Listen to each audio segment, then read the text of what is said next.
Beautiful, beautiful white chili here. This is a Naga white, or a white Naga. Again, this was grown by my good friend Gary Smith at Lone Star Mastiff Farms. Take a look at the inside of it there. Let me see. Hold it this way a little better, maybe.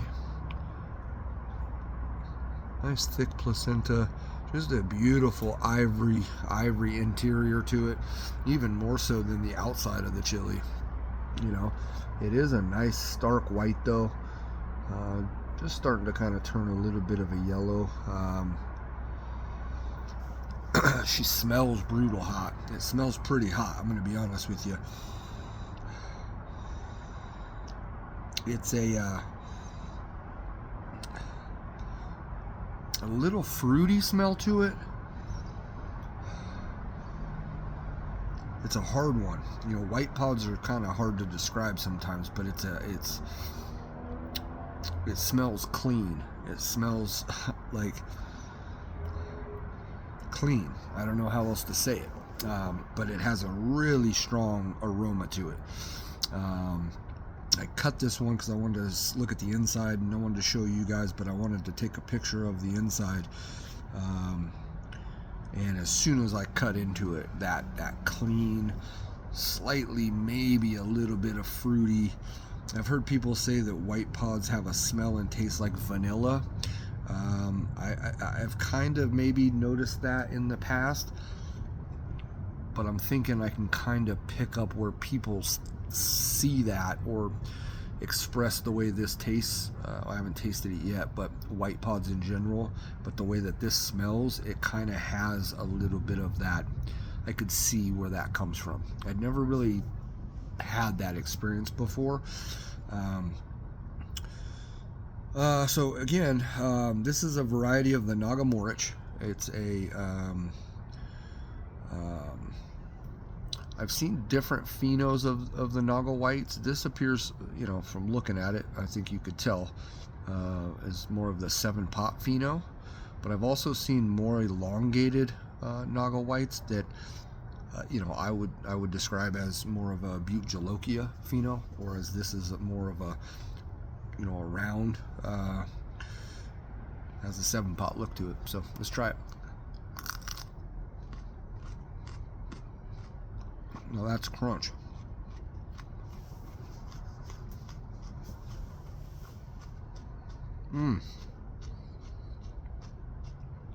It's juicy. The walls are holding some water on this one.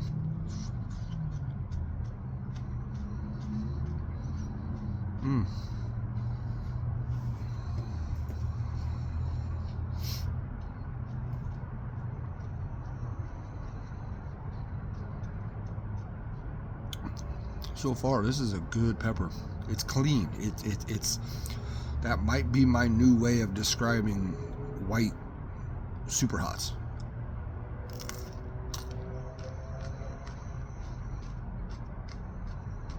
No, it just has a clean taste to it.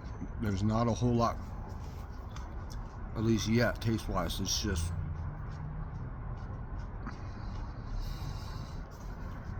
they're interesting.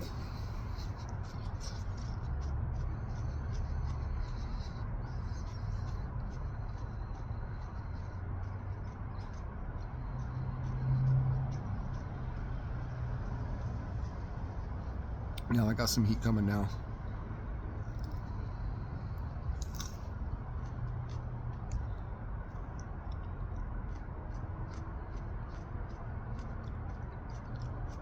Yeah.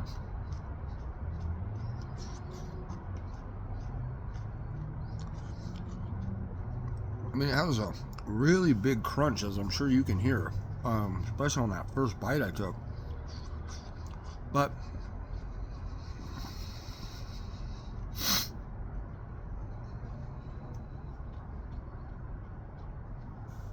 I don't really think it's not a super thick walled pepper either.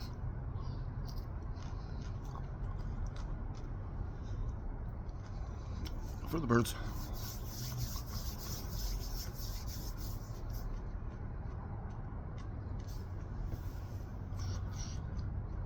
A little floral there. Just a little bit, but not bad. Maybe also a little bitter. A little bitter. More bitter than floral.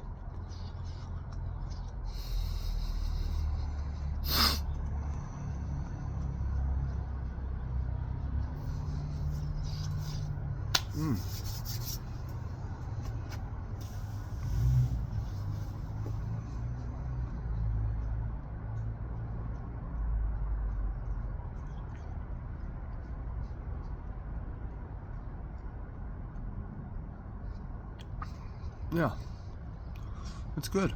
It's a good pepper.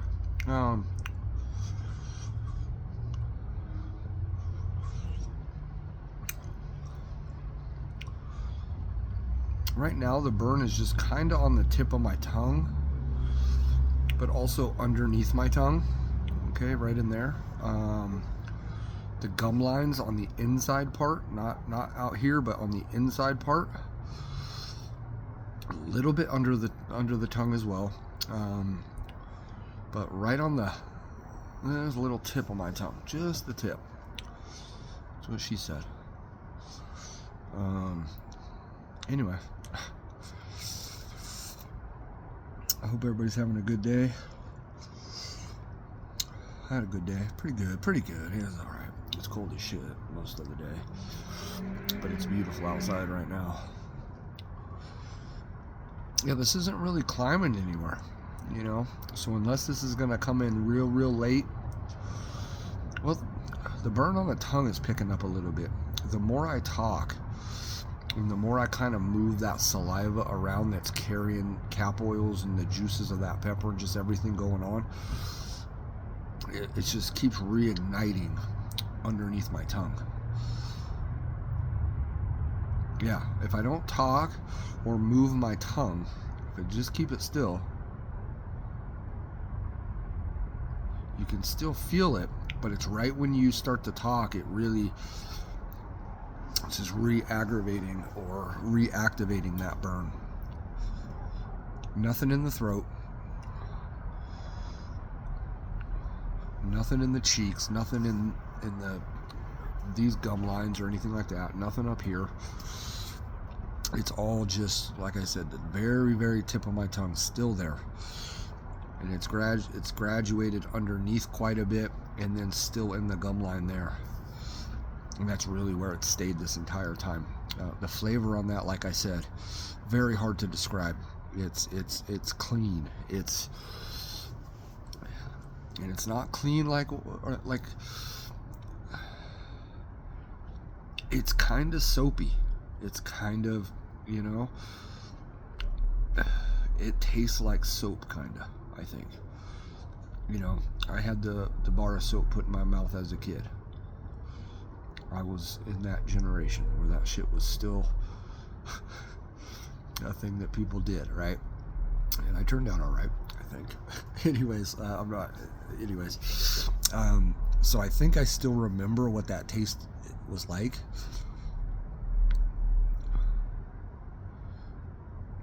I don't know. That might be a bad way to describe it, because I don't remember that taste being that good. Not that I'm particularly a fan of white peppers in the taste. You know, I've just always explained them as nothing really to write home about. There's nothing really that great about them, in my opinion, as far as the flavor. But to some degree, that's kind of a benefit. You know what I'm saying? Like, because you're not eating something that tastes bad per se. It just doesn't really taste like anything. It just doesn't have, I don't know. So that's where we're at with the flavor. There was a little bit of fruity at the very beginning, okay, and then there was just I thought at first it was floral. It might have just been bitter, because it was quite bitter up into the placenta and the seeds.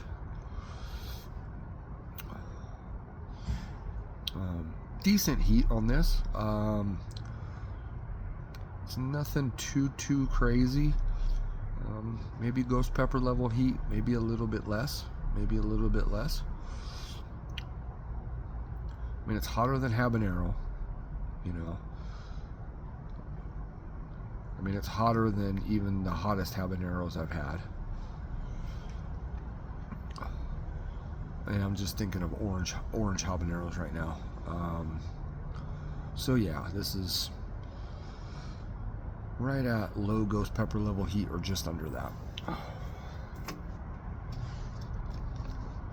But it's a fun one. I don't know if I've ever had one of those. I don't think I have. So I guess we could chuck that up to another new one. So I'm thankful for that. Anyways, I'm gonna get going. I appreciate everybody. Thank you guys for being here. Thank you for interacting, commenting, sharing, liking, whatever, you know. Thank you for being here, and I will probably a couple days be back with hopefully some more pepper reviews. So thank you all for being here. We'll see you next time.